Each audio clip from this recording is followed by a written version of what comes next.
Olá, meu amigo, minha amiga, seja muito bem-vindo ao Lições para a Eternidade, seu estudo semanal da lição da Escola Sabatina. É uma alegria estarmos novamente juntos para estudarmos a Palavra de Deus e a verdade para este tempo. Eu peço de início que você deixe o seu like, que você possa também interagir no decorrer desta recapitulação, deixando os seus comentários, perguntas, um texto que você possa compartilhar com todos nós que estaremos aqui nesta recapitulação, para agregar, para enriquecer esta recapitulação. E se você tiver também algum pedido, algum agradecimento, coloque nos comentários que estamos aqui orando, intercedendo por esses pedidos, não somente eu, mas os obreiros aqui do IAG, todos estamos intercedendo por esses pedidos que são feitos aqui no Lições para a Eternidade. Se você não é inscrito no canal, se inscreve também, ativa aí o sininho, as notificações, para que você então seja avisado quando postarmos um conteúdo novo neste canal, que tem sido certamente uma bênção na vida de muitas pessoas. Quem vos fala é o pastor Benjamin Prado, sou pastor aqui no IAG, que é o Instituto de Agricultura e Evangelismo.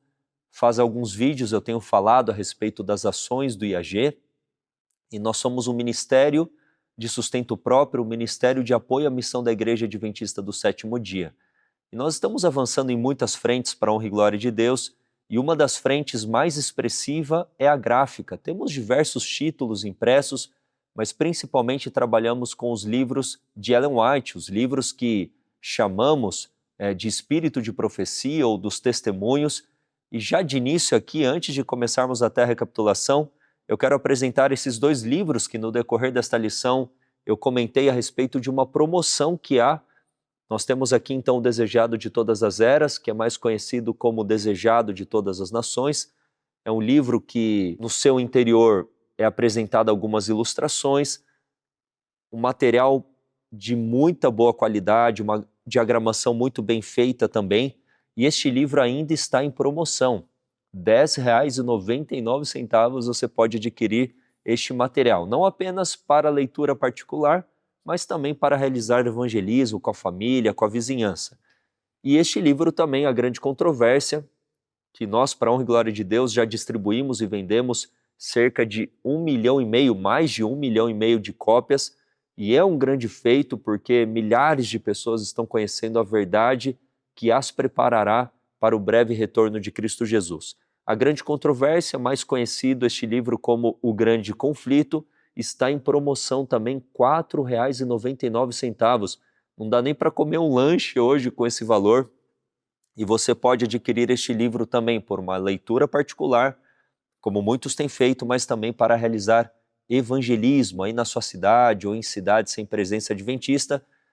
Alguns acabam nos comentários perguntando: pastor, como que eu posso adquirir este material? Sempre deixamos aqui o número para que você possa adquirir estes livros, dentre outros. Temos o site do IAG, que você pode entrar também. O Mateus deixará aqui na descrição e até aparecendo neste vídeo, para que você entre no site e possa adquirir outros volumes e outros títulos que tratam de família, de educação de filhos, de saúde, de agricultura, de profecias. São temas diversos. Essa frente de trabalho que temos aqui como Instituto Agráfica é muito forte, e eu peço que você entre para conhecer então os outros títulos que publicamos. Temos aqui também uma escola missionária, hoje conta com cerca de 25 alunos, duração de 1 ano. Eu sou um dos professores aqui dessa escola missionária. Se você tem interesse de estudar conosco, na próxima turma faça contato conosco também. E trabalhamos aqui na agricultura, temos uma indústria, diversos produtos naturais, produtos que aqui produzimos. Então, se você tem interesse, também temos a possibilidade de você adquirir estes produtos, como mel, própolis, mel composto, que eu tenho feito uso. Vocês podem perceber a minha voz que está um pouco aqui afetada, e tenho consumido esse mel composto, que é composto por óleos essenciais, com ervas medicinais, e eu tenho já usufruído e sido beneficiado por estes medicamentos naturais, que temos que fazer uso, obviamente, daquilo que é o mais natural possível. E em breve teremos o Tranquilamente, que é uma clínica que trabalhará mais aspectos emocionais, de cunho mental, e vocês sabem que a depressão, a angústia, síndrome do pânico, doenças de cunho emocional e mental, tem sido a pandemia do século XXI, da nossa geração. Então a intenção é trabalharmos mediante hidroterapia, mediante tratamentos naturais, uma alimentação saudável, aconselhamento na parte psicológica e espiritual, trabalharmos com essas pessoas para que elas obtenham a cura e a libertação em nome de Cristo Jesus. Como a cura para questões físicas, a cura também para questões mentais e emocionais, e a cura sim para questões, louvado seja Deus, para aspectos espirituais. E o nosso Salvador é o nosso médico dos médicos e Ele quer certamente nos curar.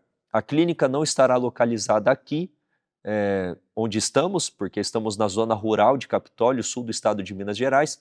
A clínica estará no sul do estado da Bahia, próxima à cidade de Vitória da Conquista, numa região maravilhosa, com clima ameno, montanhoso, no sul ali da Bahia, da Barra do Choça.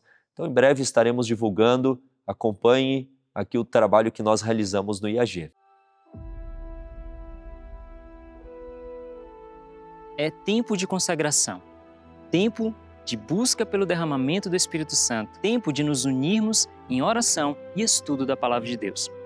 Por isso, eu quero te convidar para o 8º Congresso do IAG. Será uma grande bênção com os palestrantes Clarence Penha, do Chile, y Carlos Rivero, da Colombia. Mi nombre es Clarence Peña, soy del sur de Chile, a cargo del Ministerio Publicaciones Misioneras del Piamonte. Te esperamos, no faltes. Deus quer fazer de nós grandes heróis para este tempo do fim. Entre em contato e faça sua inscrição. O testemunho de todos aqueles que têm frequentado os congressos que realizamos são testemunhos maravilhosos de uma renovação, de uma entrega a Cristo, de decisões que foram tomadas aqui, não movidas pela emoção, mas movidas, essas decisões, pela razão, mas certamente evidenciando lágrimas do rosto de um coração sendo quebrantado a Cristo. E eu peço, já que você, caso você nunca tenha vindo a um congresso, que você se una, que você faça planos para estar aqui conosco, não sendo possível agora em julho, que você possa participar conosco durante o ano que realizamos outros congressos também. Que Deus abençoe ricamente e poderosamente sua vida. Antes de abrirmos a palavra de Deus, a iniciarmos a recapitulação, vamos fazer uma oração como de costume. Feche os seus olhos, sendo possível, onde você está, ou fique num espírito de reverência. Vamos falar com o nosso Deus. Santo Deus e amado Pai, te damos graças, Senhor, pelo dom da vida, por tudo que tens feito, por tudo que tu és, e rogamos agora que o Senhor nos ilumine pelo teu Santo Espírito para compreendermos a lição de número 11, para estudarmos a tua palavra, principalmente as duas histórias que estaremos focados em conhecê-las, que é a história de Ruth e a história de Esther também. Ilumina-nos para conhecermos a verdade para este tempo, para compreendermos mais a respeito da profecia bíblica. É o que nós pedimos e oramos a Ti, Senhor, em nome de Jesus. Amém, Senhor. Graças a Deus. Eu vou tomar uma água com mais frequência durante esta recapitulação, porque a minha garganta está um pouco afetada, então eu peço a sua compreensão a respeito disso. Nós estamos na lição de número 11, que tem como título Ruth e Esther. Na lição de número 10, eu falei que essas últimas lições estarão focadas em histórias do Antigo Testamento, em tipos que são apresentados no Antigo Testamento, para compreendermos a profecia bíblica. Não apenas a profecia em relação àquilo que acontecerá do nosso tempo em diante, mas de profecias já cumpridas também. Quando nós estudamos as histórias do Antigo Testamento, nós lemos lá em 1 Coríntios, capítulo 10, versículo 6, versículo 11, que essas histórias foram registradas para o nosso exemplo, para que nós entendamos aquilo que é certo para ser feito, para que não cometamos os mesmos erros que eles cometeram, e também para compreendermos um pouco mais o plano da redenção. Nós podemos então, de uma maneira equilibrada, realizando uma interpretação coerente com as Escrituras, enxergarmos uma história por detrás da história que estamos lendo. Ou seja, o plano da redenção, a história do plano da redenção é um fio de ouro que liga Gênesis a Apocalipse, passando também por nossos dias. E nós podemos enxergar nessas histórias do Antigo Testamento vislumbres a respeito do plano da redenção, do plano de Deus para a nossa salvação. E é isso que nós enxergamos na história então de Ruth e Esther também. Há uma história por detrás da história. Os personagens reais dessas histórias reais acabam sendo tipos, acabam sendo sombras de realidades espirituais, de profecias que haviam sido apresentadas e que teriam então o seu cumprimento. Então não apenas profecias que já tiveram o seu cumprimento, mas profecias que ainda terão o seu cumprimento. Como eu apresentei a definição de profecia, profecia é a história antecipada e resumida. Então, nós podemos entender que quando Deus nos revela a profecia, Ele está nos revelando a história futura de uma maneira antecipada e resumida.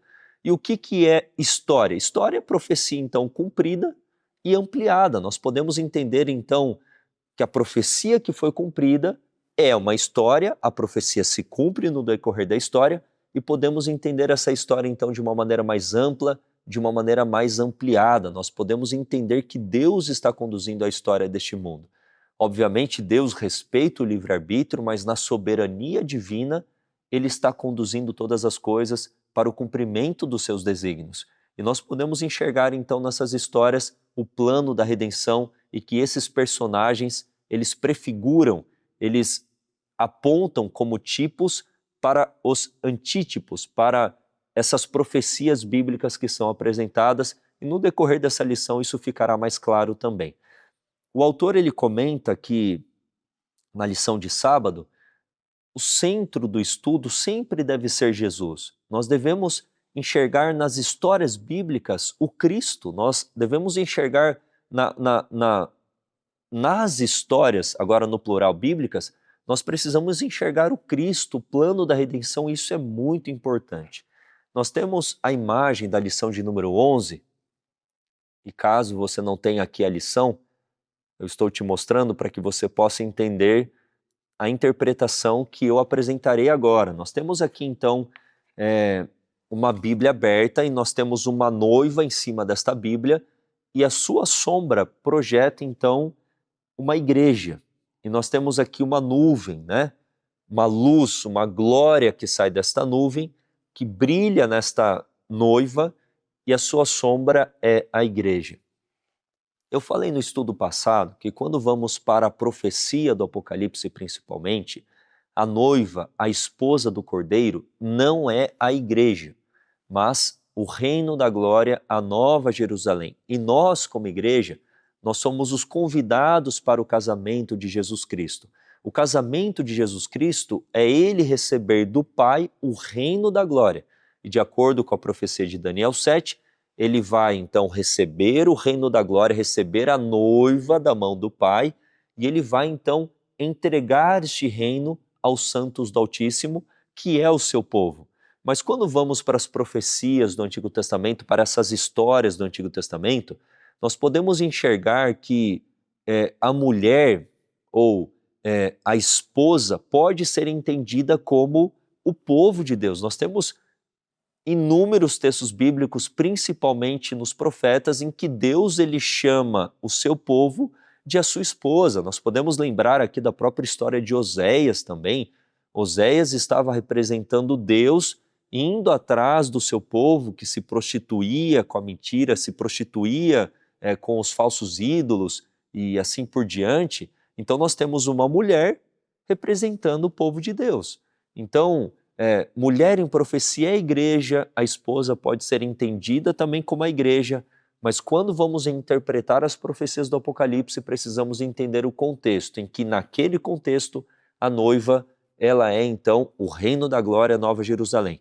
Mas nessas histórias que nós vamos estudar, Ruth, sendo então uma mulher e sendo esposada por Boaz, ela pode ser representada então como o povo de Deus, como a igreja. A gente vai falar um pouco mais detalhadamente da história de Ruth, mas Ruth pode ser entendida então como o povo de Deus. Eu não estou falando que essa história não foi real, que ela só deve ser entendida de uma maneira simbólica, espiritual, não é isso. Foi uma história real, só que ela pode ser então uma sombra, um tipo de um antítipo. Nós temos que entender isso porque hoje há a tendência muitas vezes, no meio cristão, de olhar para a historicidade bíblica de uma maneira ideológica, de uma maneira até um tanto quanto apenas espiritualizada. Nós temos que sempre tirar lições. De fato, temos que tirar lições, mas são histórias reais, com personagens reais, não são fictícios, mas são histórias que trazem ensinamentos éticos e morais para nós, que trazem princípios para nós, mas existe também a história por detrás da história, e é isso que a lição dessa semana vem focando, é a história por detrás da história. Então o autor ele vem apresentando, introduz dessa maneira a lição aqui de sábado. E quando caminharmos nesta recapitulação, nós entenderemos que nessa história nós estamos lá também.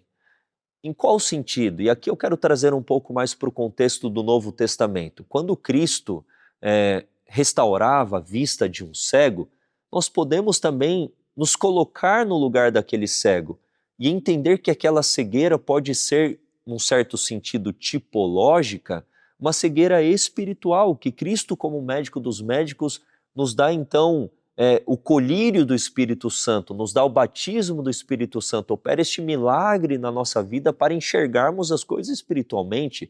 Aquela mulher com fluxo de sangue que havia buscado nos tratamentos humanos, havia esgotado todos os seus recursos naquilo que o homem poderia fazer e foi frustrada porque nenhum homem, nenhum médico daquela época pôde trazer a cura àquela mulher que se sentia imunda, aquela mulher que era marginalizada, aquela mulher que era privada dos aspectos ritualísticos que aconteciam no santuário terrestre por causa do fluxo de sangue que ela tinha. Aquela mulher, por mais que foi uma mulher literal, com um problema real, nós podemos nos enxergar naquela mulher também. Nós temos que fazer este exercício quando estudamos as Sagradas Escrituras. Nós, em Cristo, estamos numa condição totalmente desesperadora. A nossa doença, que é o pecado, a humanidade não tem resposta ou não tem cura para essa doença. Nós podemos gastar os nossos recursos e energias com todas as coisas que sejam imagináveis, humanamente falando, mas nada disso trará perdão, trará a cura para o pecado. Somente Cristo. E ela, quando ouviu falar que Cristo estava operando curas, milagres, ressuscitando mortos, curando leprosos, restaurando a vista aos cegos, a esperança dela então foi recobrada e ela buscou a Cristo como a sua única esperança. E assim temos que ser também. Então vocês podem entender que existe uma história por detrás da história e é assim que nós devemos olhar para todas as histórias bíblicas, não extrairmos apenas lições e princípios, aspectos morais, uma inspiração no sentido, esse erro que esse personagem cometeu eu não vou cometer, ou essa ação heróica, ou essa ação maravilhosa de fé que esse personagem bíblico teve, eu também terei, e muitas vezes nós nos enxergamos em situações semelhantes, mas nós devemos também enxergar o plano da redenção, a história por detrás da história, e também nos colocarmos no lugar daquele personagem. Assim a Bíblia, ela ganha vida, e nós passamos a interagir com as Escrituras de uma maneira diferente. E eu vejo muitos hoje fazendo uma leitura artificial, ou uma leitura superficial, melhor dizendo, das Escrituras, e acabam não usufruindo de tudo aquilo que a Palavra de Deus ela quer trazer para nós, o alimento sólido que a Palavra quer nos dar para que tenhamos músculos espirituais robustecidos pelo assim diz o Senhor. Vamos caminhar aqui então para a lição de domingo, que tem como título Fome na Casa do Pão. Por que esse título Fome na Casa do Pão? O livro de Ruth está entre o livro de Juízes e o livro de 1 Samuel. Ruth vem apresentando a genealogia de Davi, e o livro de Juízes termina falando a respeito de que havia apostasia no povo porque não havia rei em Israel. Então o livro de Ruth vai apresentar aquele que seria o rei de Israel. Por mais que Saul tenha sido o primeiro, é Davi que prefigura, é Davi que é um tipo de Cristo, é da genealogia, é da raiz de Jessé, de Davi, que viria então o filho de Davi, Jesus Cristo, que se assentaria no trono de Davi, e a aliança que Deus fez com Davi de que o seu trono seria um trono eterno, se cumpre na pessoa de Jesus Cristo, filho de Davi, que se assenta então no trono do universo para reinar como Rei dos Reis, Senhor dos Senhores e reinar de uma maneira eterna. O seu domínio, o seu reino jamais terá fim. E nós temos aqui o livro de Ruth apresentando então a genealogia de Davi, porque Boaz se une com Ruth, eles têm um filho chamado Obed, que é pai de Jessé, e Jessé é pai de Davi. E 1 Samuel vem apresentando então o juiz Samuel, o profeta Samuel, o sacerdote Samuel, e é ele quem vai ungir Saul, e é ele quem vai ungir também Davi. Então o livro de Ruth ele está muito bem encaixado na história bíblica. E no contexto do livro de Ruth, e o capítulo 1 apresenta isso, houve fome na região de Judá, de Belém, para o povo naquele contexto. E Noemi, casada com Elimeleque, eles eram de Belém, muitas vezes chamada também de Efrata, e em Belém nós temos este contexto de uma fome severa. E é interessante que Belém, Bet-Lehem, significa casa do pão. Então teve fome na casa do pão. Naquele contexto, então houve fome. Noemi e o seu marido, Elimeleque, decidiram então buscar outras terras e foram para as terras de Moabe e foram juntamente com seus 2 filhos, Quiliom e Malom. E é interessante nós estudarmos os nomes desses personagens porque ganham um sentido interessante para a história, né? Então, eles foram para essa terra de Moabe e na terra de Moabe, o que aconteceu? Elimeleque morreu. Antes disso, da morte de Elimeleque, os filhos casaram com moabitas, que no caso ali foi Orfa e Ruth, e depois de um tempo Elimeleque morre e também os genros de Noemi morrem. E daí ficam só e apenas as mulheres, Noemi, Orfa e Ruth. E então Noemi decide retornar para a sua terra e fala para que as suas noras, então, voltassem para a família delas, voltassem à vida que elas tinham antes, e Orfa, ela então, decide retornar para a sua família, para a sua parentela, mas Ruth, então, se apega a Noemi de uma maneira tremenda. E Noemi está num contexto de extrema angústia, porque ela não apenas estava no aspecto agora viúva pela morte do seu marido, mas a sua também descendência havia morrido.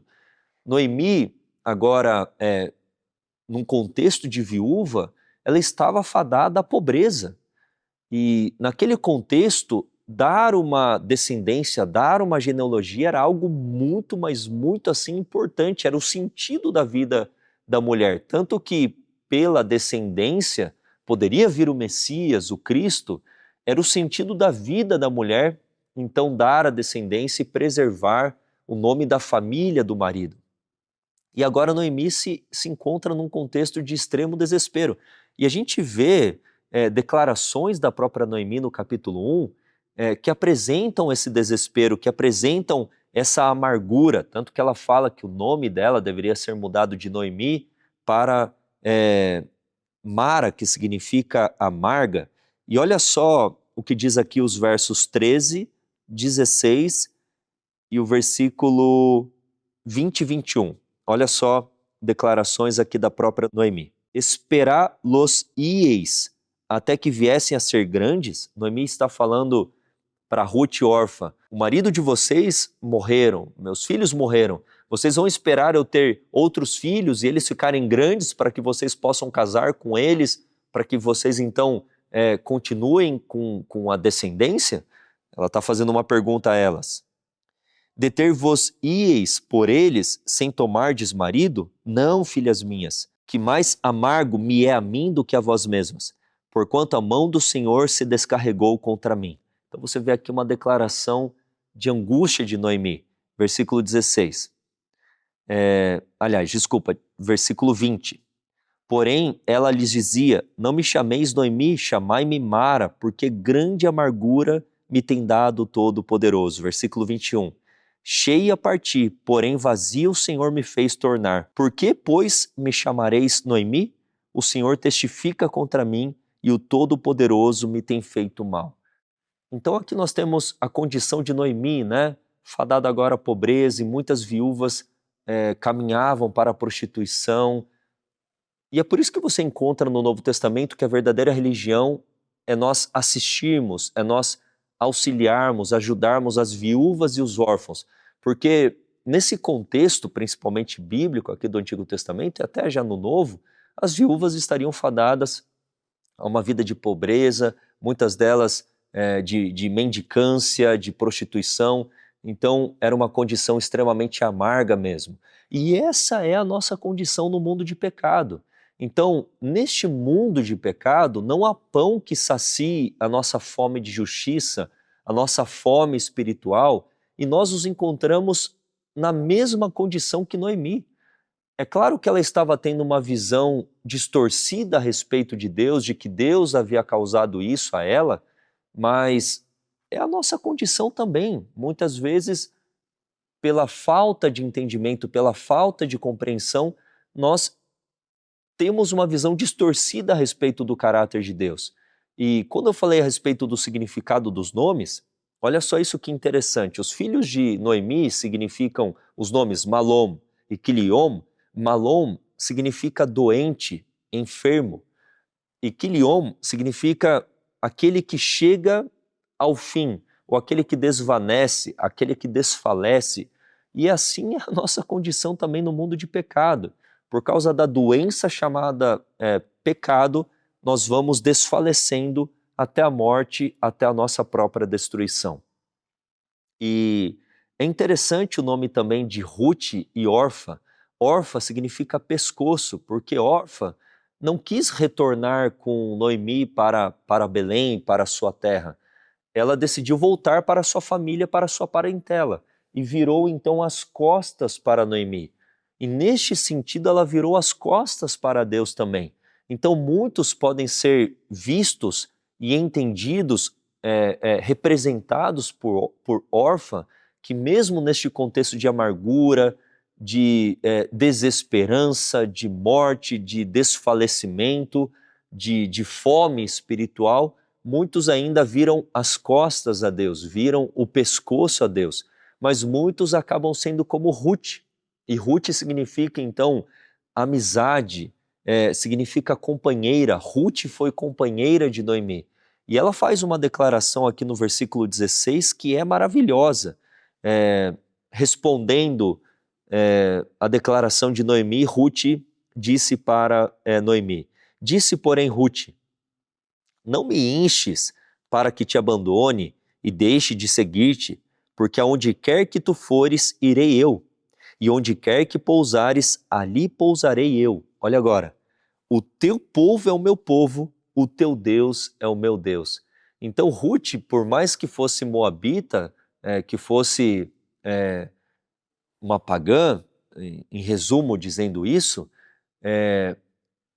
Ruth, ela decide ser companheira de Noemi, ela aceita que o Deus de Noemi fosse o Deus dela. Ela abraça a aliança, ela abraça ser parte do povo de Deus. E essa foi uma atitude tremenda de fé, não apenas de ser companheira daquela viúva, não apenas de ser companheira agora da sua sogra, que certamente já estava numa condição de velhice, de viuvez, que, como eu expliquei, era uma situação drástica, mas também de abraçar as verdades, de ser parte do povo de Deus, de ser parte da verdade. Enquanto muitos acabam sendo como Orfa, de virar o pescoço para Deus, de virar o pescoço ou as costas para o povo de Deus, para a verdade, para este tempo, muitos acabam, e louvado seja Deus por isso, sendo como Ruth, de sendo companheira, amiga.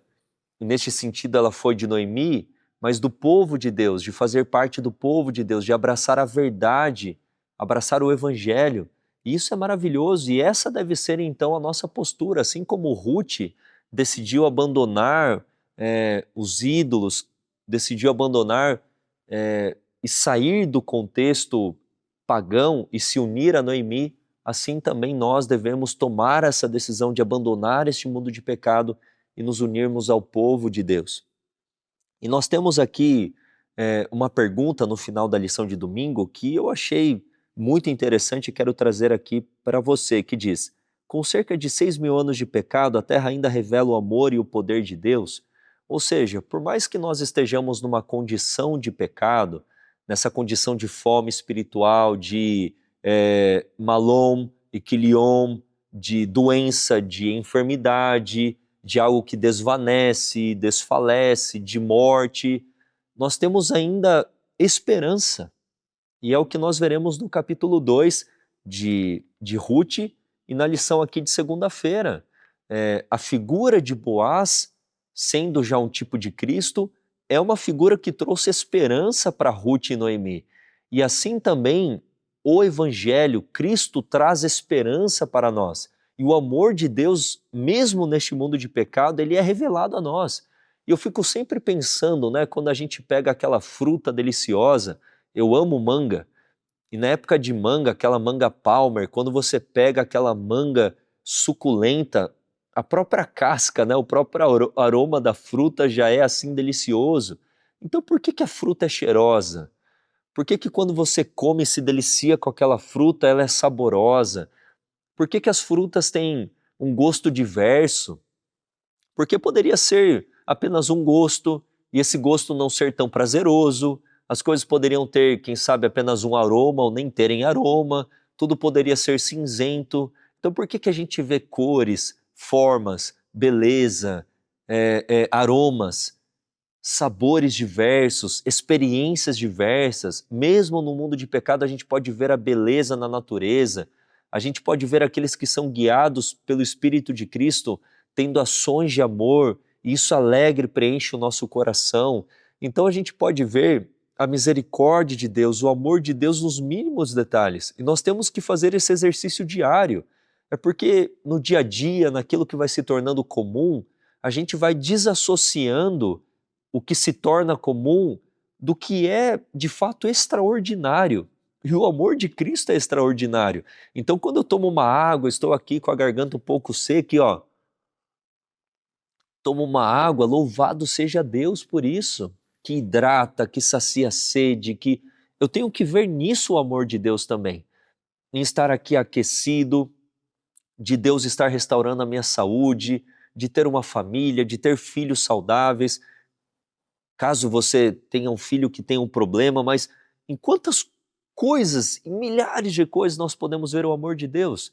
Assim também nesse mundo de pecado, nesse contexto angustioso, como Noemi estava passando e nós enfrentamos, nós podemos recobrar a nossa esperança, enxergarmos o amor de Deus em muitas coisas e louvado seja Deus por isso. Faça esse exercício.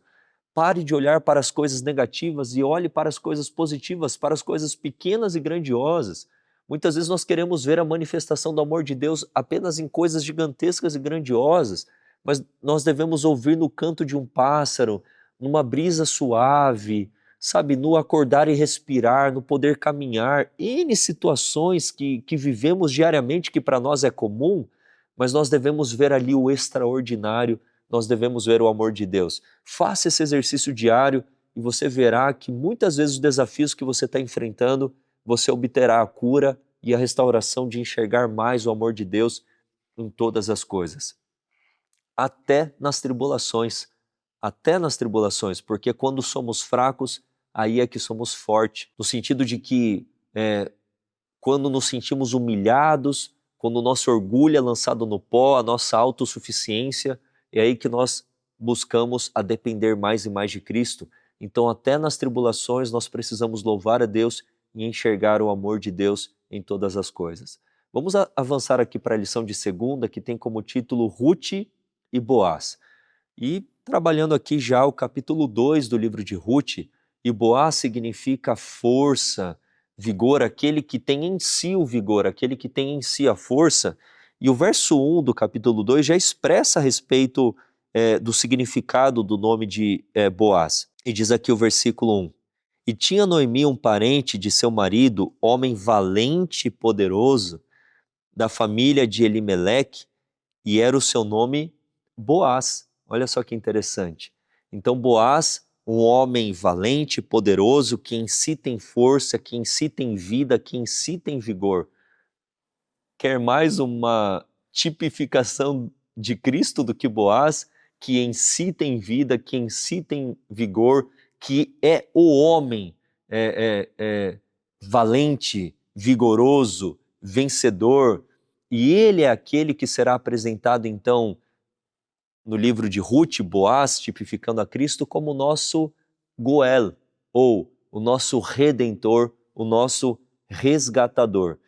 E nós temos, no capítulo 2, não temos tempo hábil para analisarmos toda a história, mas nós temos a história de que Ruth vai ao campo para colher espiga de cevada, e só aqui, parênteses, naquele contexto não havia espiga de milho, então toda vez que você ler espiga, tanto no Antigo como no Novo Testamento, é espiga de cevada ou espiga de trigo, ok? E Ruth vai ao campo para colher então algumas espigas, no contexto aqui é cevada, e havia já uma lei no Pentateuco, em que quando os ceifadores, eles passavam, juntando então, às vezes aparecem algumas palavras na Bíblia que a gente tem que procurar a tradução, né? Juntando em feixes ou em gavelas, juntando então aqueles molhos em gavelas ou em feixes, e depois eles vinham ceifando, o que ficasse para trás era para quem? Era para as viúvas, para os órfãos, para os pobres, para aqueles que não tinham condição, para aqueles que não tinham mais uma terra, para aqueles que estavam passando fome. E Ruth e Noemi estavam nessa condição. E Ruth então foi para o campo para colher cevada, para saciar a sua fome e de Noemi. E Ruth está no campo então agora, se encontra no campo de Boaz. E quando Boaz ouve falar a respeito de Ruth e descobre quem era Ruth, e não apenas por isso, porque Boaz aparece como um homem certamente íntegro, amoroso, caridoso, mas quando ele descobre que Ruth era então parente de Noemi e que havia retornado das terras de Moabe juntamente com Noemi, ele favorece Ruth de N maneiras, né? Trazendo novamente esperança para Ruth. E olha só o que ele diz aqui no versículo 12. Depois de permitir que Ruth colhesse e fizesse várias coisas para o seu benefício, o versículo 12 diz: o Senhor retribua o teu feito e te seja concedido pleno galardão da parte do Senhor, Deus de Israel, sob cujas asas te vieste a abrigar. Então qual foi o feito de Ruth? De escolher que o povo de Noemi seria o seu povo, de ser companheira de Noemi, que é o significado do seu nome. E daí Boaz fala que o Senhor te retribua esse feito que então você realizou. E tem uma ênfase aqui que aparece no versículo 14 e no versículo 18, em que pela ação de Boaz para com Ruth, agora a sua vida é abundante, a sua vida agora é de sobejar, é de transbordar. Olha só aqui o versículo 14, né? E sendo já hora de comer, disse-lhe Boaz: achega-te aqui, Boaz falando para Ruth, come do pão e molhe o teu bocado no vinagre. E ela se assentou ao lado dos segadores, e ele lhe deu do trigo tostado e comeu, e se fartou, e ainda lhe sobejou. Verso 18. E tomou e veio à cidade, e viu sua sogra o que tinha apanhado, também tirou, e deu-lhe o que sobejara depois de fartar-se. Então nós temos essa ênfase no sobejar, no fartar-se. Noemi volta Ruth volta para Noemi, algo que Boaz havia permitido que ela fizesse então aquela colheita abundante com cerca de 36,5 quilos, estou arredondando, que é o valor de uma efa de cevada ou uma efa de farinha, essa quantidade, esse peso dos grãos, né? Então ela volta assim sobejando, transbordando de item para saciar a sua fome e da sua sogra Noemi também. E o que nós podemos entender com essa história já fazendo esse antítipo, né? Cristo sendo tipificado por Boaz é aquele que tem vida em si, é aquele que tem vigor em si e é aquele que pode nos trazer esperança. Nós, marginalizados por causa do pecado, passando fome por causa do pecado, Cristo nos amou. Assim como Boaz foi solícito para com Ruth, Cristo é solícito, Cristo olha para nós com um olhar de misericórdia, com um olhar de infinito amor. E aquela atitude de Ruth de falar que o teu povo seja o meu povo, Boaz elogia aquela atitude. Então, Cristo jamais lançará fora aquelas ovelhinhas que são trazidas a ele pelo Pai. Assim como Boaz abraçou a vida de Ruth, Cristo nos abraça também e faz com que a nossa vida agora seja abundante. Cristo prometeu isso no Novo Testamento, não prometeu? Eu quero vos dar vida e vida em abundância. A vida que ele tem em si, o vigor que ele tem em si, ele quer dar então para o seu povo, para a sua igreja, de uma maneira abundante, dar graça de uma maneira abundante, dar perdão de uma maneira abundante, dar poder de uma maneira abundante. Então olha só como nós podemos enxergar nessa história a pessoa maravilhosa de Cristo Jesus sendo aqui tipificada pela pessoa de Boaz. E quando Noemi ouve a respeito de Boaz, ela fala, versículo 20, e aí vem a expressão o resgatador, ou aquele que seria o redentor, aparece aqui primeiramente no versículo 20 do capítulo 2.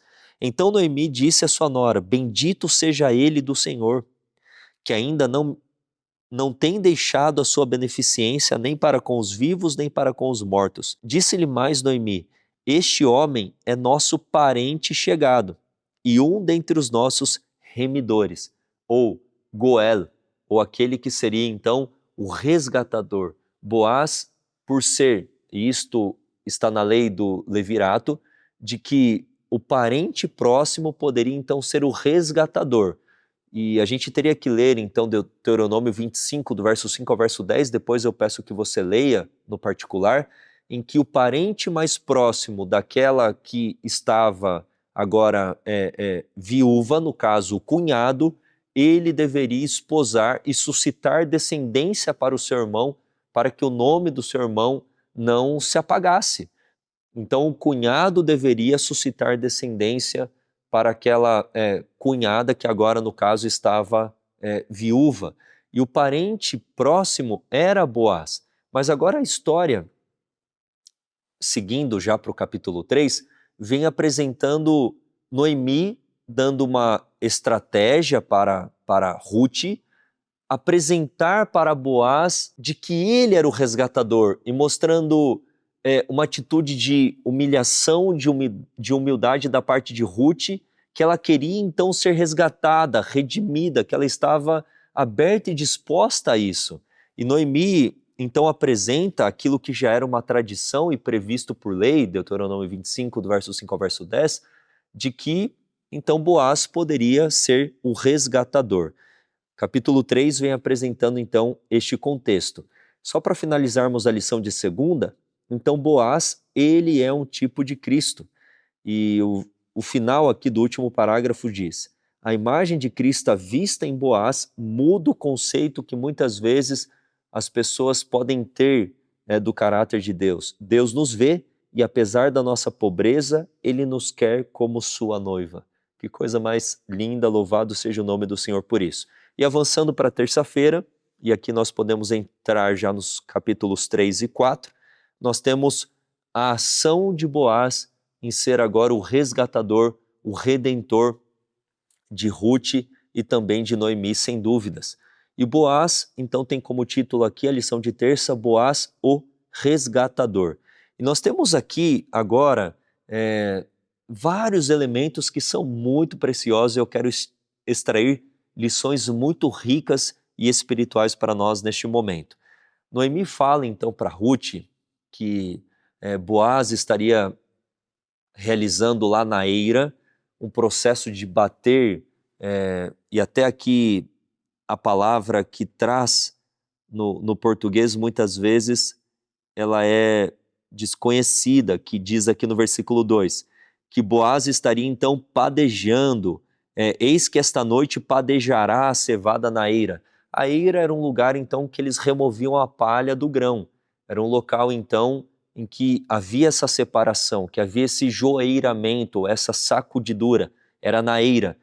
E esse padejar, uma palavrinha que a gente não usa no português, é bater. Então Boaz estaria ali batendo no grão da cevada, ou na espiga ali, para tirar o grãozinho e separá-lo da palha.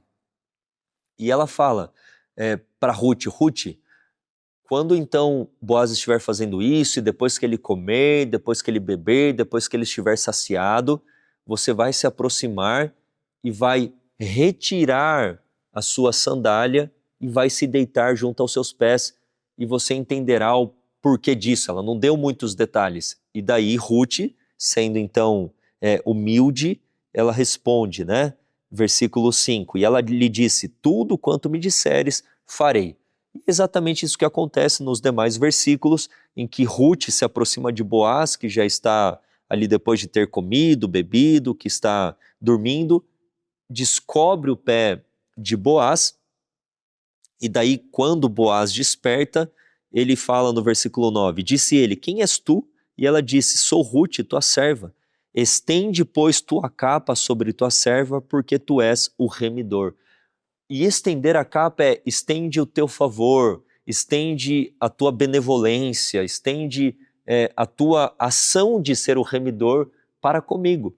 Ruth estava se colocando então e falando, Boaz, eu estou aqui para que você então possa exercer o seu papel de resgatador e remidor. E o verso 10, Boaz fala para então ela, e disse ele, bendita sejas tu do Senhor, minha filha, melhor fizeste esta última benevolência do que a primeira, que foi aquela ação de seguir a Noemi, pois após nenhum dos jovens foste, quer pobre, quer rico. Isso dá a entender que Boaz, ele já também era de idade, dá a entender isso, é uma dedução que nós podemos fazer, que Boaz ele já era de idade, que Ruth ainda era jovem, que ela poderia ter buscado qualquer outro jovem, por ela ser jovem, mas ela busca Boaz nessa atitude humilde, de humilhação, e fala então para que Boaz fosse o seu remidor.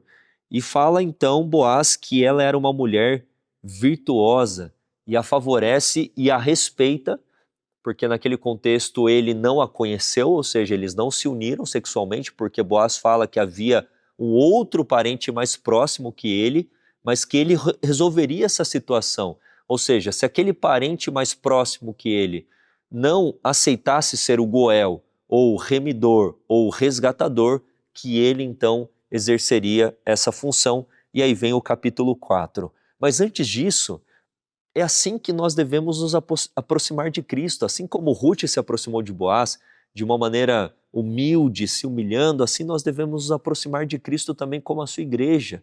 E falar, Cristo seja o meu Redentor, Cristo seja o meu resgatador, Cristo seja o meu Redentor. Nós devemos ter este pensamento. E essa é a lição. E Cristo, de fato, ele é o resgatador. E Cristo não vai nos lançar fora. E ele vai fazer de tudo para então ser o nosso Redentor. E ele já não fez? E não tem feito isso? Na cruz, durante toda a sua vida, e vamos aqui trazer desde o início a sua encarnação, antes até o plano da redenção, a encarnação, a sua vida de serviço, sacrifício, a sua ressurreição, a sua intercessão no santuário celestial, tudo que Cristo faz é em prol da salvação da humanidade, é em prol da sua igreja, é em prol do seu povo, assim como Boaz. Noemi fala para Ruth, eu acho interessante isso, né? Porque versículo aqui tem uma fala de Noemi para com Ruth que ela fala, ele não vai descansar enquanto não resolva isso. Deixa eu ver aqui. Versículo 16, capítulo 3. E Ruth foi a sua sogra que lhe disse, como foi, minha filha? E ela lhe contou tudo quanto aquele homem lhe fizera. Disse mais, estas 6 medidas de cevada me deu, porque me disse, não vás vazia a tua sogra. Verso 18, então disse ela, espera, minha filha, até que saibas como irá o caso, porque aquele homem, uma referência a Boaz, não descansará até que conclua hoje este negócio. E assim Cristo não descansará.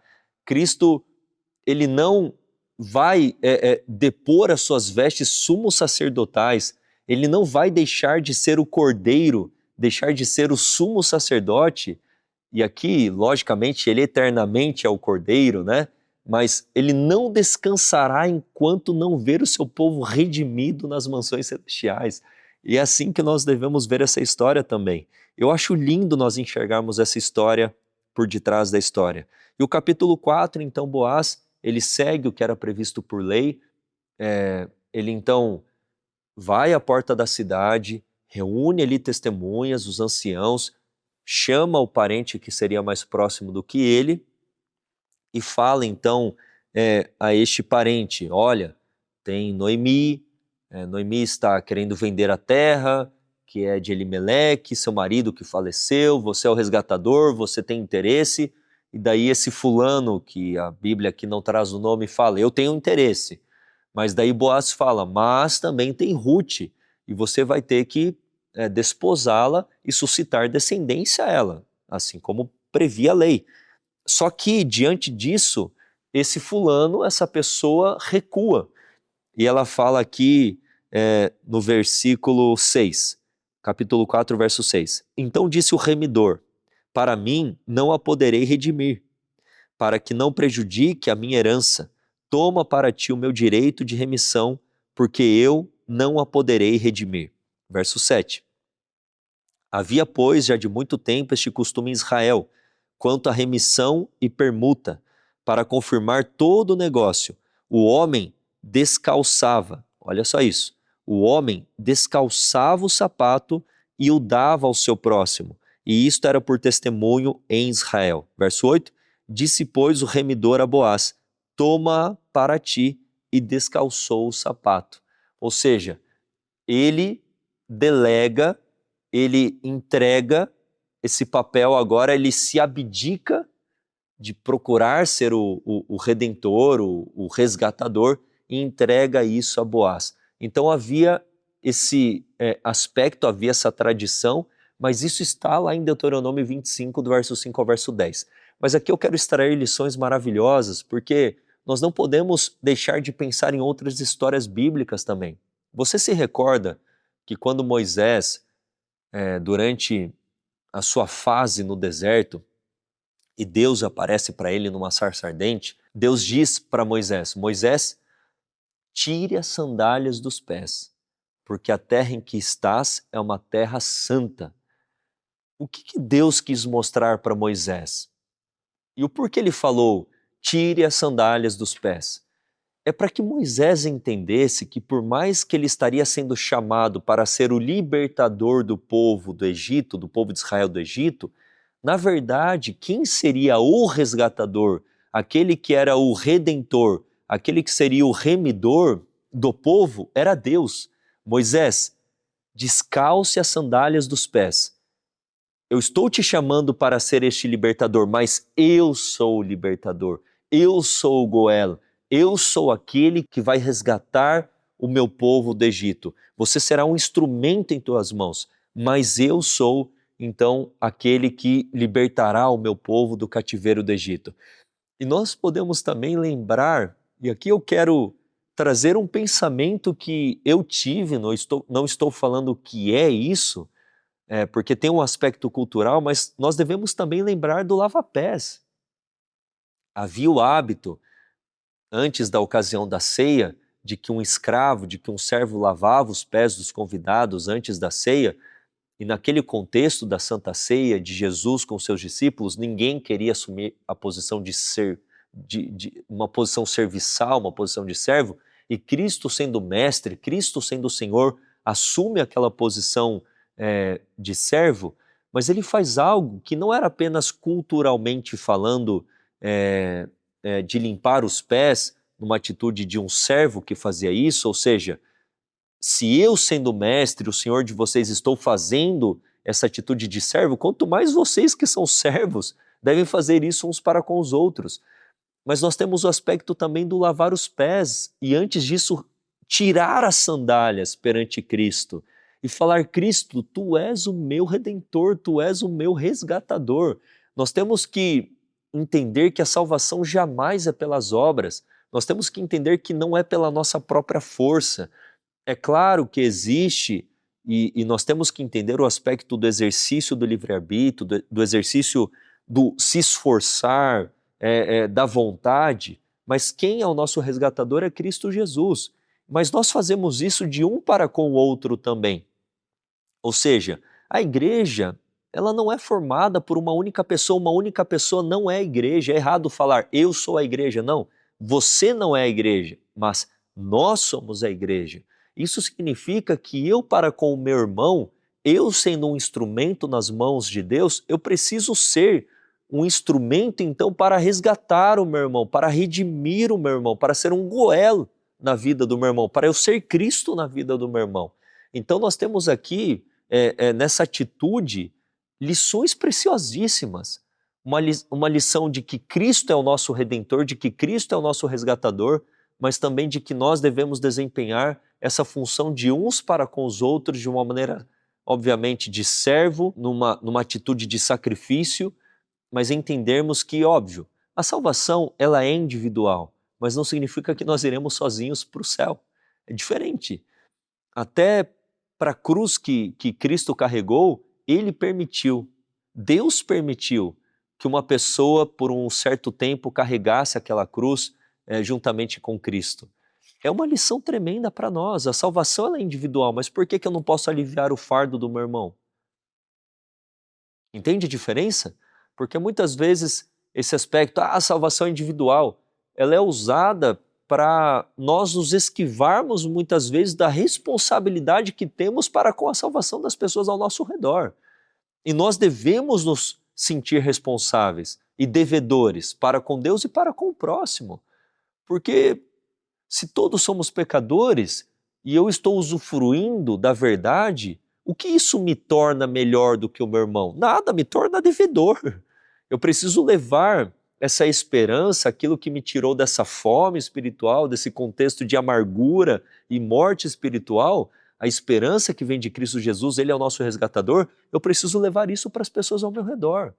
Então, o capítulo 4, ele traz aqui lições tremendas para nós. E Boaz, então, agora sendo o parente mais próximo, realiza o papel de ser, então, o resgatador de Ruth, suscitando agora uma descendência, suscitando uma linhagem para Ruth, dando dignidade para Noemi e trazendo novamente esperança para Noemi, para a sua prole, para a sua posteridade.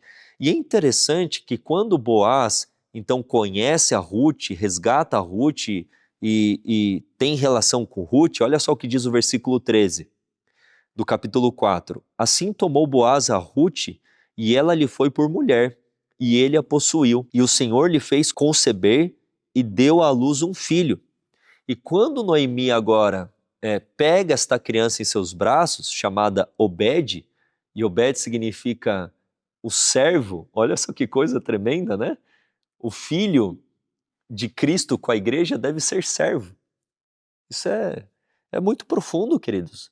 Por isso que eu falo, nós temos que extrair lições preciosíssimas de toda essa tipologia, de todas essas histórias. E o verso 15, quando Noemi pega essa criança no seu colo, ela diz: ele te será por restaurador da alma e nutrirá a tua velhice, pois tua nora que te ama o deu à luz e ela te é melhor do que 7 filhos. E Noemi tomou o filho e o pôs no seu colo e foi sua ama. E diz aqui, versículo 17, e as vizinhas lhe deram um nome dizendo, a Noemi nasceu um filho, e deram-lhe nome de Obed, este é o pai de Jessé, pai de Davi. Mas nós temos aqui o texto em que Noemi agora se alegra, agora toda aquela amargura de Noemi, ela é agora transformada em alegria, em júbilo, em regozijo, e é assim conosco também quando nós somos resgatados e redimidos por Cristo Jesus. Ele transforma a nossa vida, ele faz com que nós agora tenhamos esperança, e louvado seja o nome do Senhor por isso. E é o que a lição de terça vem concluindo e dizendo, né? Mas somente porque Cristo pagou o preço por nós, assim como Boaz fez por sua noiva, que nós podemos ter, então, esperança. A lição aqui de terça compara aquele fulano que tinha o direito antes de Boaz com Satanás? É possível fazermos essa comparação? Mas eu achei mais pertinente dedicarmos um tempo para fazermos aqui outras compreensões, outras leituras que o autor acabou não trazendo, que extrapolam um pouquinho o que a lição vem nos apresentando. E a lição então avança aqui para quarta-feira, trazendo agora uma outra história, né? A história de Esther, que é uma outra história maravilhosa, que eu gostaria de ter mais tempo para entrar em todos os detalhes. Mas vamos meditar um pouquinho aqui agora na história de Esther. O contexto aqui é depois do cativeiro da Babilônia. Nós temos então o Império Medo-Persa, e neste contexto em que muitos judeus ainda estavam num contexto não mais em si de cativeiro, mas estavam numa dispersão, numa diáspora, né? Nós temos aqui o relato de Esther. E a lição de quarta, que tem como título Amã e Satanás.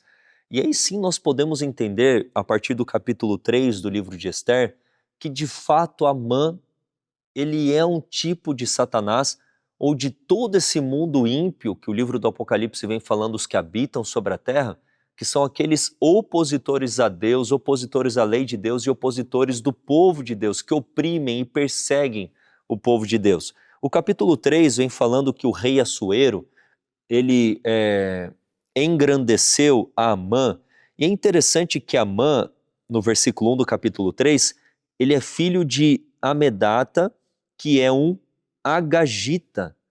E o que significa ser agagita? Agagita vem de, e eu até escrevi aqui, do rei Agag, que era amalequita, e vocês podem recordar que os amalequitas sempre foram inimigos do povo de Deus, e a gente tem que lembrar da história também de que Deus havia falado para que Saul exterminasse os amalequitas, mas Saul foi negligente em relação a isso, e os amalequitas continuaram existindo. Tanto que naquele contexto Samuel pega a espada e corta a cabeça do rei, naquele contexto dos amalequitas, mas na negligência de Saul, os amalequitas continuaram existindo, e nós temos aqui então um descendente que era amalequita. E quem são os amalequitas? Eles são filhos, se nós trouxermos mais para trás, de Esaú. Então é a descendência de Esaú. E vocês sabem que Esaú, naquele contexto em que Jacó estava retornando juntamente com a sua família para a sua casa, Esaú estava vindo como inimigo de Jacó, porque Jacó o havia enganado seu pai, e Esaú, como um homem naquele contexto, vamos dizer, ímpio, né, rebelde a Deus, vem com seus homens para matar Jacó e toda a sua família, e Jacó passa por uma angústia externa de uma iminente vinda de Esaú para matá-lo e matar toda a sua família, e de uma angústia também interna a respeito de que ele havia pecado contra Deus e de que ele queria ter a certeza da presença de Deus e do perdão de Deus. Então nós temos aqui que Amã, ele era um amalequita, que foram os piores inimigos do povo de Deus. E o porquê eu estou levando e trazendo para essa história de Esaú? Porque quando nós pensamos em Jacó e no tempo de angústia de Jacó, que ocorrerá depois do fechamento da porta da graça, em que haverá um decreto de morte, em que, se possível, eliminar o povo de Deus que estava sendo fiel à lei de Deus, fiel não apenas ao sábado, mas na vida, revelando o caráter de Deus, há um decreto, porque é considerado que as pragas pós-fechamento da porta da graça estão caindo sobre o mundo por causa daquele pequenino rebanho ou povo rebelde a todas essas leis de homens, e eles de fato não obedecem às leis dos homens, que transgridem, que conflitam com a lei de Deus, mas eles são fiéis a Deus, e sai ali um decreto de morte que gera essa angústia de Jacó. Ou seja, nesse tempo de angústia de Jacó, nesse aspecto escatológico, o povo de Deus estará sendo perseguido, assim como Esaú estava para vir para destruir Jacó e a sua família. Os que habitam sobre a terra, que receberam a marca da besta, que estão agora completamente endemoniados, estão vindo para matar o povo de Deus, quem sabe em apenas um único dia. e uma angústia então interna do povo de Deus a respeito se os seus pecados foram perdoados, apagados, como está a sua situação diante de Deus, se eles estarão preparados para a iminência da vinda de Cristo Jesus. É um momento solene que se chama tempo de angústia de Jacó na profecia. E o porquê Deus permite que o seu povo passe por isso?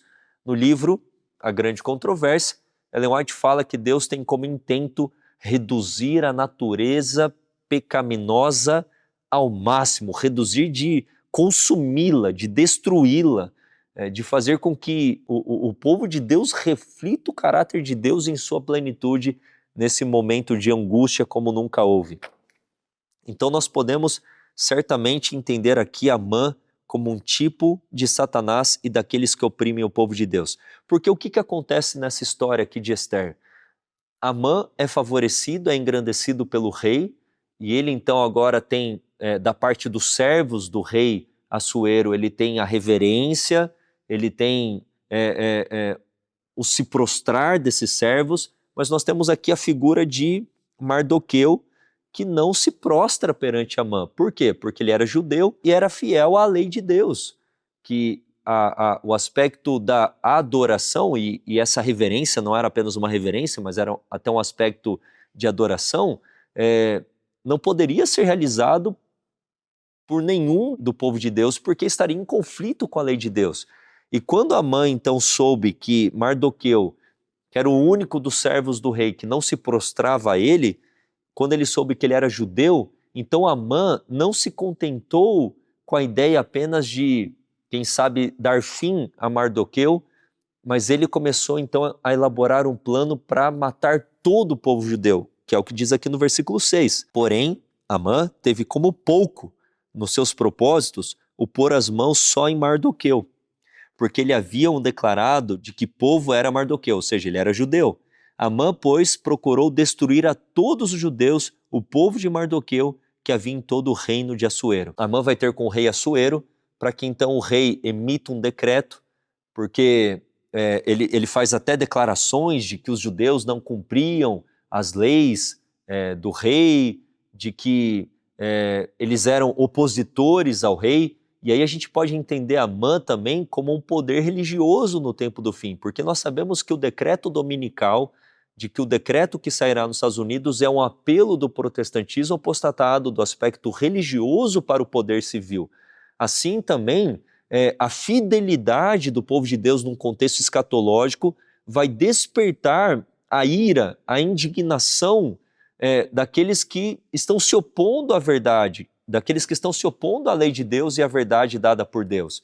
Então, assim como Amã teve a ira despertada pela fidelidade de Mardoqueu à lei de Deus, assim nós teremos também a ira despertada desse mundo religioso apóstata por causa da fidelidade do povo de Deus. E o que esse mundo apóstata religioso, o protestantismo apostatado nos Estados Unidos fará? Apelará, assim como Amã apelou a Assuero, apelará também ao poder político, representado aqui na história como Assuero, para que então emita um decreto. Neste decreto, eu não estou falando que é o decreto de morte, mas é o decreto dominical. E Ellen White aplica que o que aconteceu aqui acontecerá então na profecia agora diante de nós. Então, essa questão do decreto dominical, essa questão depois lá, fechamento da porta da graça, tempo de angústia de Jacó, decreto de morte, nós podemos enxergar aqui na história do capítulo 3 do livro de Esther. Então nós temos aqui um decreto que é dado, nós temos aqui no versículo 9, se bem parecer ao rei, decrete-se que os matem. Então nós temos aqui um anel que era usado para selar, olha só o decreto relacionado a um selo, o decreto dominical relacionado à marca da besta. Nós temos aqui sendo retratado então como adversários os judeus, e aqui a gente pode entender os judeus, principalmente Mardoqueu, como remanescente, como aquele que permanece fiel ao Senhor, que é o texto que a lição de quarta traz, né? Apocalipse 12, versículo 17, que fala a respeito de irou-se o dragão contra a mulher e foi pelejar com os restantes ou com o remanescente da sua semente, aqueles que guardam os mandamentos de Deus e têm então o testemunho de Jesus Cristo. Então Mardoqueu aqui certamente ele tipifica o remanescente. E nós temos essa questão do selo do decreto, e versículo 12, o final diz, e com o anel do rei se selou, e o versículo 13 diz, para que destruíssem, matassem e fizessem perecer a todos os judeus, e diz aqui no versículo 13 ainda, em um mesmo dia. Então nós temos aqui esse decreto podendo ser entendido como um contexto do decreto dominical, mas também como um contexto daquele decreto de morte. E o verso 4, olha só que interessante, porque quando nós tivermos o decreto dominical, nós teremos um alto clamor se intensificando sobre todo o mundo. E é isso que aparece aqui no capítulo 4, verso 1. Olha só que significativo. Quando Mardoqueu soube tudo quanto havia sido feito a respeito do decreto que o rei, sendo manipulado ali por Amã, havia emitido de matar todos os judeus, quem sabe em apenas um instante. Quando Mardoqueu soube tudo quanto havia sido feito, Mardoqueu rasgou as suas vestes e vestiu-se de saco e de cinza e saiu pelo meio da cidade e clamou com grande e amargo clamor. Olha só que significativo. Então, quando o povo de Deus, o povo remanescente, aquele povo fiel a Deus, que tem despertado pela sua fidelidade a ira dessas pessoas que vão apelar para a existência de um decreto dominical, e quando esse decreto dominical for emitido, então esse alto clamor, ele será dado de uma maneira gloriosa a todo mundo, Apocalipse capítulo 18, estendendo o convite para o povo de Deus que está em Babilônia sair de Babilônia e se unir ao povo visível de Deus. E nós temos então todo este contexto maravilhoso. A lição de sexta-feira traz um texto exatamente nesta linha do que eu estou falando, que diz o seguinte, é um texto do Profetas e Reis, que vem trabalhando a história aqui de Esther, na página 352, que diz: Satanás suscitará indignação contra a minoria, olha só o remanescente, que recusar aceitar costumes e tradições populares. Então você tem Mardoqueu, que foi, ou Mordecai, dependendo de algumas traduções, que foi fiel a Deus, o remanescente. Você tem a figura de Amã sendo usada por Satanás, e Satanás suscitando a indignação, né, desses que habitam sobre a terra contra esse povo fiel, porque se recusa, né, a aceitar costumes e tradições populares. Pessoas importantes e famosas se unirão com criminosos e indivíduos sem escrúpulos para se aconselharem contra os que fazem parte do povo de Deus. Governantes, perseguidores, pastores e membros de igreja conspirarão contra eles. Por discursos falados e escritos, por ameaças e zombarias, procurarão destruir sua fé. Por meio de informações falsas e apelos enfurecidos, despertarão a ira do povo contra os fiéis, assim como Amã fez, manipulando ali o rei Assuero para emitir aquele decreto.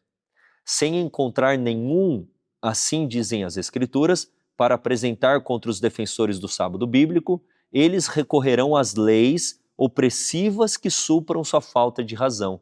Então, mediante a apelo, o poder religioso apelando ao poder civil, para forçar, porque não tem um assim diz o Senhor a respeito da guarda do domingo, ou da imortalidade da alma imortal e assim por diante, eles vão usar agora o poder compulsório, porque se Satanás, eu já falei numa das lições, se Satanás ele não engana, não consegue enganar, ele vai usar então o poder compulsório, forçar a consciência.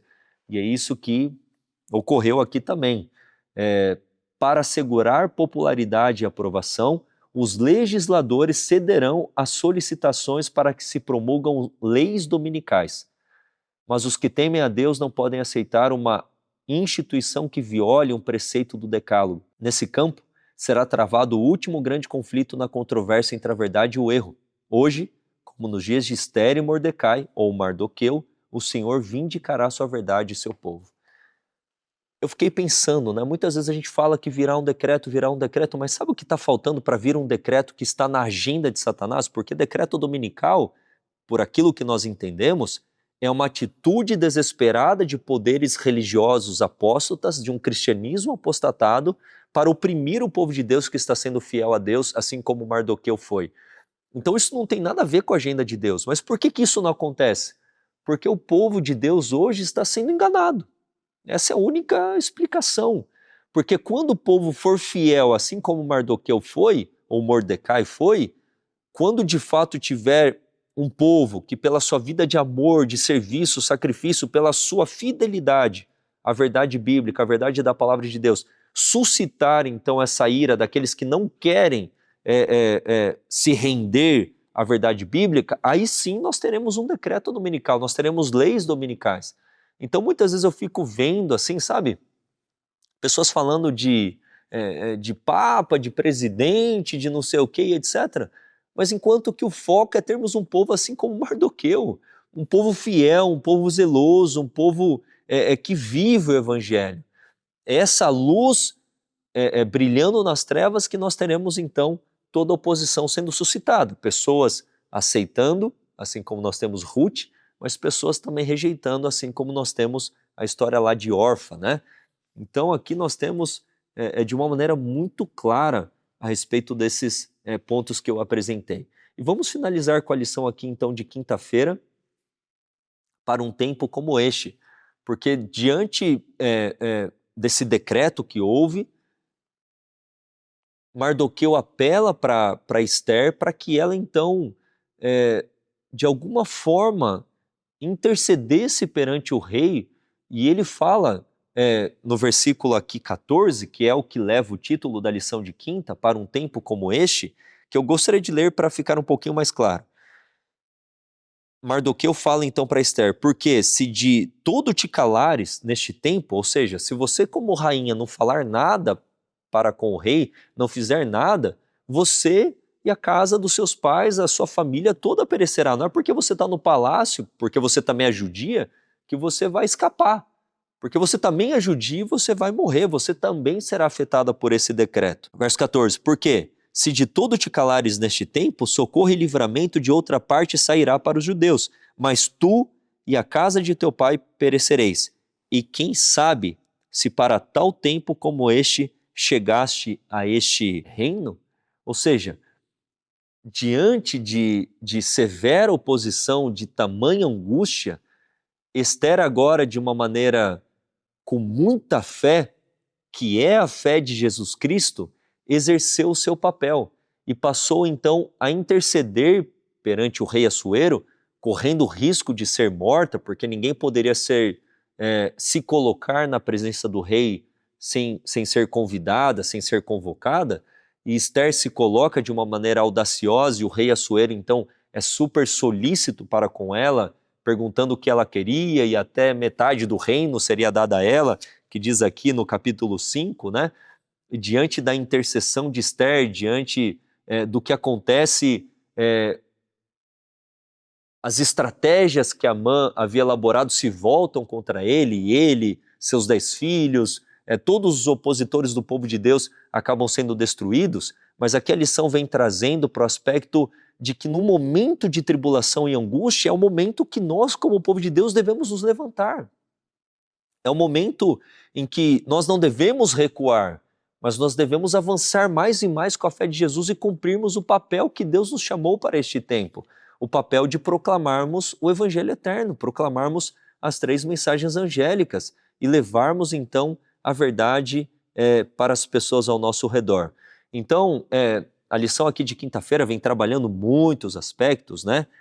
E vem trabalhando Apocalipse 12, que Satanás, durante os 1260 anos, usou ali a supremacia papal, usou o papado para perseguir a mulher, perseguir a igreja, e a igreja estava sendo escondida, estava sendo protegida por Deus do deserto, mas depois de 1798, no término dos 1260 dias, a mulher encontra refúgio na terra, e na terra ela floresce, ela prospera. Nós temos ali o remanescente no Novo Mundo, nos Estados Unidos, o movimento adventista, a Igreja Adventista do Sétimo Dia, e nós devemos, mesmo sabendo que diante de nós tem um tempo de angústia, mesmo sabendo que diante de nós existem momentos muito difíceis que passaremos, nós não devemos recuar, porque foi para este tempo que fomos chamados. E se não formos nós, então quem será? Se não for esse tempo, quando? Nós devemos nos levantar com coragem, com fé, assim como Esther teve, e cumprirmos a missão, cumprirmos o papel que o Senhor nos chamou, sermos luz, porque Esther significa estrela. Nós devemos ser então o povo de Deus que vai iluminar este mundo com a glória de Deus, que será a revelação do caráter de Deus através do seu povo. E não estamos sozinhos ao entrarmos nos momentos finais da história, diz o autor. o rei está ao nosso lado, assim como o rei Assuero esteve ao lado de Esther, o nosso rei e amado Senhor e Salvador Cristo Jesus está ao nosso lado, e o povo de Deus também será liberto, o povo de Deus será triunfante. É claro que num contexto de tribulação, nós teremos martírio, mas pós-fechamento da porta da graça não teremos mais martírio, e o povo de Deus será triunfante mesmo diante de severa oposição, mesmo diante de decreto de morte, de tempo de angústia. Assim como os judeus prevaleceram sobre os seus opositores, assim nós teremos também o povo de Deus, no sentido escatológico, prevalecendo porque o rei está conosco. E é o que diz lá em Apocalipse 17, quero finalizar lendo este versículo, deste capítulo que é tão importante também na profecia. Apocalipse 17, versículo 14 diz: estes combaterão contra o Cordeiro, e o Cordeiro os vencerá, porque é o Senhor dos senhores e o Rei dos reis. Vencerão os que com ele chamados e eleitos e fiéis. Amém? Louvado seja o nosso Senhor por isto. Aleluia. E aí finalizamos então a lição de número 11, que estudamos nessas duas histórias maravilhosas dessas grandes mulheres da história bíblica, Ruth e Esther. Estudamos como podemos enxergar a história por detrás da história, enxergarmos profecias que já se cumpriram, principalmente na vida de Cristo, Boaz sendo um tipo de Cristo, Ruth sendo um tipo do povo de Deus, da igreja, e Esther também, e Mardoqueu sendo um tipo do remanescente, mesmo diante de uma severa oposição suscitada por Amã, que é um tipo de Satanás, que é um tipo dos opositores do povo de Deus. Todos esses planos malignos se voltarão contra eles mesmos, e o povo de Deus será triunfante pelo sangue do Cordeiro, pela vitória que Cristo nos comunica através da sua justiça. Louvado seja Deus por isso. Você já tinha feito essa leitura em todas essas histórias? Deixa aí nos comentários, pastor, eu fiquei impressionado com essa história por detrás da história, com essa tipologia, eu nunca tinha feito esse estudo, quero conhecer um pouco mais a respeito disso. Escreve aí o destaque que você poderia mencionar na lição de número 11, que eu achei maravilhosa. São muitos elementos que nós poderíamos ainda extrair, mas eu acredito que já foi o suficiente. Que Deus abençoe a sua vida, que possamos ser assim como Ruth, que possamos entregar as sandálias a Cristo para que Ele seja o nosso Redentor, que possamos ser fiéis como Mardoqueu foi, que sejamos e cumpramos então o papel, porque para este tempo estamos aqui como Esther foi fiel, teve uma fé tremenda, assim possamos revelar em nossa vida a fé de Cristo Jesus também. Você aceita este chamado? Então diz um amém, diz um sim aí nos comentários. Vamos neste momento fazer uma oração. Santo Deus e amado Pai, te agradecemos, Senhor, por mais uma lição que nos ensinou verdades tremendas, preciosas para a nossa vida espiritual e para nós como povo do Senhor também. Fortalece a nossa vida, que sejamos fiéis a Ti, que sejamos humildes, que nos humilhemos assim como Ruth se humilhou perante Boaz, que possamos nos humilhar perante Ti, sob a Tua poderosa mão, para que o Senhor nos exalte, assim como exaltaste Esther, o Teu povo naquele contexto de opressão, e que os inimigos, ó Pai, do Teu povo sejam derrotados, e a Tua verdade triunfe, e milhares de pessoas conheçam o Teu amor, a Tua verdade, e sejam como Ruth, e não como órfã, de virar as costas a Ti, mas aceitem a Tua verdade e sejam resgatados pelo Senhor. Tu és o nosso Redentor e o nosso resgatador. Te agradecemos por tudo e oramos e pedimos em nome de Jesus. Amém, Senhor. Amém. Assim finalizamos mais um Lições para a Eternidade. Espero que tenha sido uma bênção na sua vida, como tem sido também na minha. E até a próxima lição, a lição de número 12. Deus abençoe a vida de todos nós em nome de Jesus. Amém. IAG. Juntos avançaremos.